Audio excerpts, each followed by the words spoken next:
What? Larry from the local Drams wants 2 ghosts to float onto the stage, so I'm making a ghost trolley for she be. And basically what we're doing here, we're going to have a board through which wheels are going to poke. Here's a little mock-up. We'll take an angle iron, drilled some holes, make some little stub axles and mount a set of nylon wheels onto the board. So pretty standard stuff. I'm drinking tea.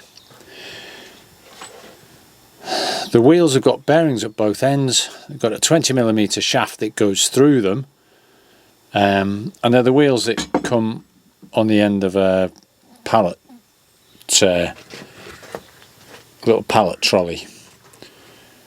So cheapest chips wheels rated for 450 kilo each at 4 kilometers an hour from eBay.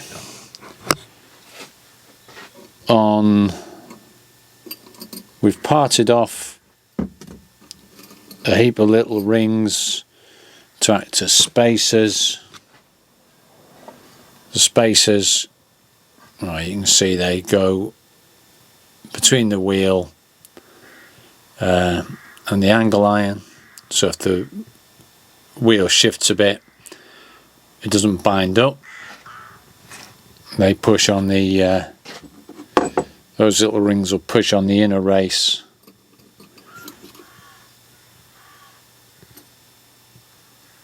of the bearing. Okay, great. Load of angle iron, load of holes. All the holes have been drilled and reamed to size. Then I've got to paint all of these and mount them on my board. So I'll show a bit of lathe work and what have you. Hopefully I'll make a quick job of it, because I went to buy some steel, which is dangling up there, to make the axles. And while I was there, well, you know the normal story. Actually, that's not all of them. Hang on. It's the normal story. I came back with steel and a heap of drills. You're always making holes, aren't you? Okay. Welcome to the paint booth. We've just hanging the pieces up, giving them a quick rattle can primer and then black. Hang them out to dry, rinse and repeat. Yeah, we are a bit over engineered here, but the ghosts are actually 2 18-stone lads in drag going across a carpet, so we need a bit of strength. There's a bit of heft going on. Okay, so spray booth done. The wheels are going to be mounted on these little rails, and the wheels are going to poke through yon side. This is 20mm ply. So here's my baseboard on this side. I've marked where the wheels are going to poke through. I don't have a router, so I'm going to just remove wood from these areas just to give a bit of space, and then the ghosts will have a perfectly flat platform to stand on. You know, we don't want ghosts tripping up. They're not that good on their feet, are they? I'll say I haven't got a router. I haven't got an electric router. I use one of these, you know, hand routers, dogtooth router, record 71. Oh, Stanley, that one. Oh, they're both Stanley. Anyway, right.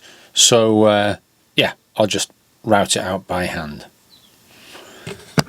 Onto the lathe and onto the axles. So we've got a number of axles. We've got 8 axles, haven't we?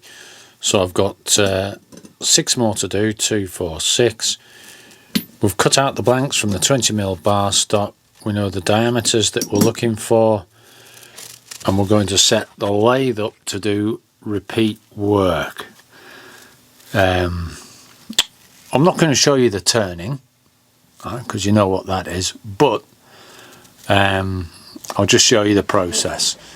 The tool I'm using is going to be high-speed steel. I can keep putting an edge on that. It's a little bit gummy, this material, and this will get a better finish and get a real sharp corner so that the axles really sit up tight to those angles. Alright, I'll put a piece in the I'll take the chuck off and show you what I've done. We've got a stop. I've mounted a stop at the back of the chuck so that when the workpiece goes in, it always goes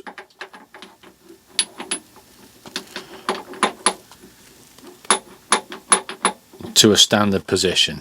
Alright, so I've got a stop set so that I know that I can get reproducible lengths. Alright, that's a key here. I'll show you the stop. It's simple, really. Hang on. So up behind the chuck we've got the 5C collet with a bit of bar stock in there. The bar stock's locked off at this length. That gives me a hard stop behind my chuck, and that's a really good way to get a hard stop on this lathe behind any chuck or faceplate. Alright, obviously you don't have a through hole. If you needed a stop on a longer piece, okay, that's tricky, but on these short pieces this will do. Alright, so I'll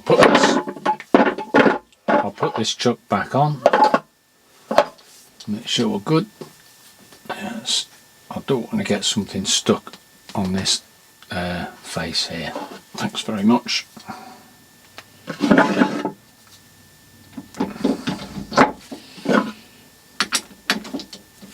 So I've got the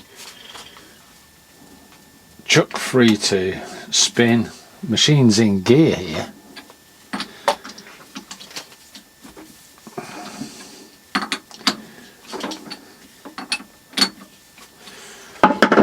But there is a clutch. Hang on.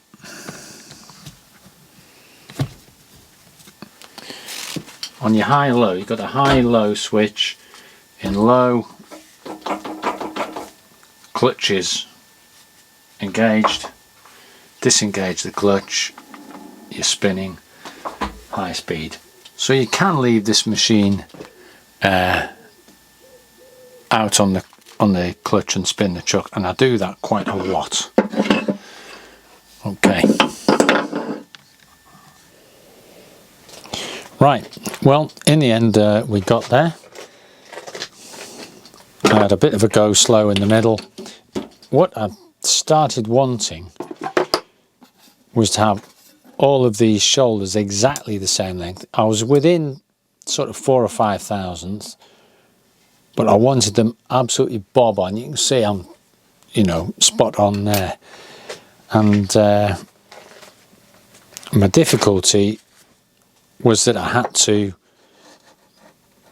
you know, I was cutting that original shoulder at 400, and if I didn't hit it bob on, then I was measuring off an end rather than off the shoulder. So the shoulder to shoulder length was the important part. So I cheated, and no, I cheated, and I bored a hole and reset my stops